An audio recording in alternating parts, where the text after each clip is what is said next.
பிறக்காம இருக்கணும்னா கண்டிப்பா வாசி யோக பயிற்சி பண்ணணும். பிறக்காம இருக்கிறது அப்படின்றது இல்ல. கொஞ்சம் தள்ளி பிறக்கலாம். இப்ப நீங்க தேவர் நிலையான அன்னப்பறவை நிலைக்கு வாசி யோக பயிற்சியில போயிட்டீங்கன்னா, இங்க இங்க 1 வருஷம்னா அங்க 1 நாள். அப்போ நீங்க வந்து தேவர்கள் நிலைக்கு அடைஞ்சதுக்கு அப்புறம் நீங்க வந்து அதுல பல வருஷங்கள் வாழ்ந்துட்டு அந்த வாசி திரும்ப ஜனனத்துக்கு வர்றதுக்கு லேட் ஆகும். அதனாலதான் சித்தர் மகான்கள் பிறக்கிறதுக்கு லேட் ஆகுது. இப்ப எவ்வளவோ சித்தர் மகான் நம்ம 18 சித்தர் சொல்லியிருக்கோம். 18 சித்தர் ஏன் திரும்ப திரும்ப பிறக்கவே இல்ல? அது யாரும் யோசிக்க மாட்டான். ஏன் பிறக்கல அப்படின்னா அவங்க வாசியோக பயிற்சி பண்ணி மேல்நிலை அடைஞ்சிட்டாங்க. அன்னப்பறவை நிலைக்கெல்லாம் போயிட்டாங்க. அன்னப்பறவை நிலைக்கெல்லாம் போயிட்டா கண்டிப்பா நீங்க பிறக்கிறதுக்கு 1000 வருஷம் 10,000 வருஷம் ஆகும்.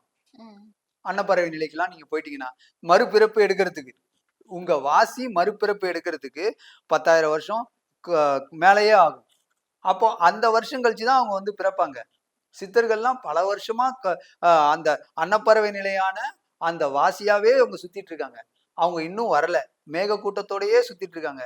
அந்த புவியீர்ப்பு விசைக்கு அப்பாற்பட்டு சுத்திட்டு இருக்காங்க. புவியீர்ப்பு விசைக்குள்ள உங்க உயிர் போச்சுன்னா கண்டிப்பா சீக்கிரமா ஜனனம் மறுஜனனம் வந்துடும்.